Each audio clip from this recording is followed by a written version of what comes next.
Halo, selamat datang kembali di panduan penggunaan LMS Poltekkes Denpasar.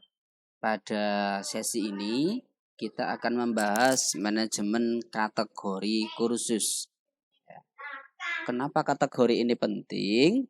Karena kategori ini nanti dia yang akan menjadi rumah dari kelas kursus yang akan dibuka. Kalau di Siakat kita mengenal yang namanya periode dan prodi. Jadi setiap membuat kelas, pasti nanti kelas itu untuk periode berapa. Dan itu kelasnya milik prodi apa. Jadi itu adalah rumah dari kelasnya. Kalau di LMS adanya adalah kategori. Oke, kita buka course di sini. Sub menunya ada di sini. Ada di manage course and kategori. Nah, ini kemarin sudah kita coba nambahkan beberapa kategori sesuai dengan hasil diskusi sebelumnya, bahwasanya kategorinya itu terdiri dari 3 level ya. Yang pertama, level pertama akan berisi prodi. Ya, berisi prodi.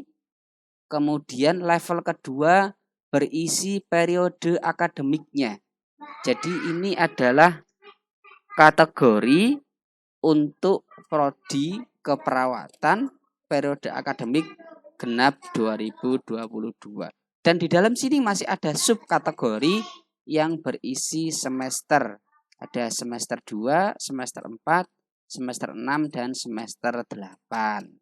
Ya. Jadi nanti ketika misalkan kita masuk ke periode baru, ada periode Gasal 2023, maka di sini perlu ditambahkan satu subperiode atau periode level 2 yang namanya STR Keperawatan Gasal 2023. Dan di dalamnya nanti akan ada subkategori lagi yang berisi semester. Karena ganjil mestinya nanti 1, 3, 5, dan 7. Oke, kira-kira seperti itu. Kita akan coba untuk membuat kategori global ya. Misalkan kita punya kategori global yang di luar prodi Siakat ya. Oke, kita akan buat kategori mulai level 1. Misalkan kategori ini kita manfaatkan untuk kegiatan yang namanya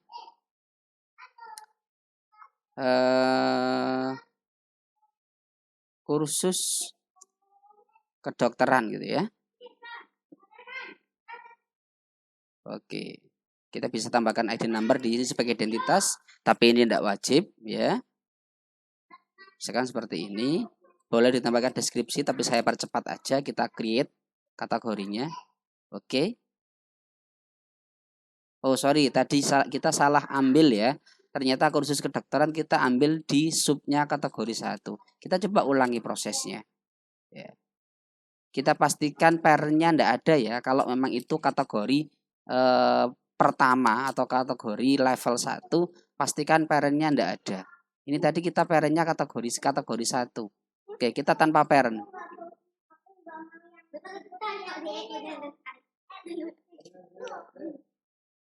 Kita pilih top ya. Nah, top ini berarti ini kategori paling awal ya. Dan kita pilih di sini kursus kedokteran. Kan gini, KD. Kemudian kita simpan. Oke, karena di sini pairnya adalah top, maka dia akan ada di sini. Nah, kursus kedokteran. Kemudian sekarang bagaimana kalau kita mau nambahkan sub kategorinya? Kita bisa klik langsung di sini atau bisa pakai cara tadi dengan pilih pairnya dulu. Oke, di sini sudah otomatis ya kursus kedokteran ya. Misalkan kita kategorinya adalah kursus subnya 2024, misalkan seperti ini. Boleh seperti ini. Tanpa number juga tidak apa-apa. Oke, dia akan disimpan seperti ini. Kita punya kursus kedokteran, ada subkategorinya adalah kursus 2024. Ya. Ada banyak sekali pengaturan kategori di sini, akan tetapi seperti deskripsi ini ya, kita bisa nambahkan deskripsi dan sebagainya.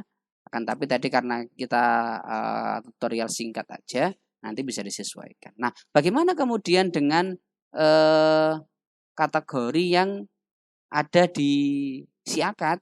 Tenang saja, kategori yang ada yang merupakan kategori perkuliahan ya, perkuliahan, maka tidak perlu khawatir, nanti akan otomatis diambil dari siakat, mengambil dari data kelas. Misalkan data kelas itu ada data kelas prodi kebidanan periode 2023 genap, maka nanti dia akan masuk ke prodi kebidanan.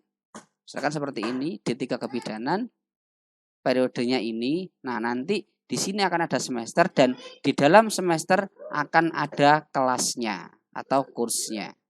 Oke. Kebetulan di sini untuk D3 kebidanan genap 2022 semester 2 memang belum ada kelas karena kita belum mengisinya. Oke. Nanti di panduan berikutnya kita akan menata untuk kursusnya ya. Nah, terakhir sebelum saya tutup, kategori ini juga ada urutannya. Boleh misalkan kita mengubah urutannya seperti ini.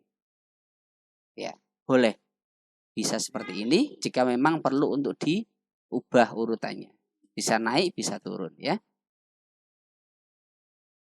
Nah, oke, kita bisa atur permission, cohort dan sebagainya di sini. Cuman kita tidak terlalu bahas ini. Misalkan kita bisa preview aja ini ya. Saya spill aja. Misalkan kita di kategori ini kita menambahkan cohort kayak tadi di misalkan kita punya konteks gitu ya. Kita nambahkan cohort, misalkan ini kursus kedokteran ya. Konteksnya ini kategori kedokteran. Maka nanti ketika kita punya mahasiswa yang kohortnya khusus kedokteran, kita punya user yang kohortnya khusus kedokteran, maka nanti dia akan otomatis tersambung dengan kelas yang dibuat untuk kategori kursus kedokteran. Kira-kira seperti itu gambarannya ketika ini disambungkan dengan kohort dan course nantinya. Nah, saja tidak perlu terlalu dalam membahas ini, karena nanti bisa dibahas di lain kesempatan. Terima kasih untuk itu manajemen kategori. Nanti kita berjumpa di panduan yang lain untuk manajemen kurs atau kelas perkuliahan.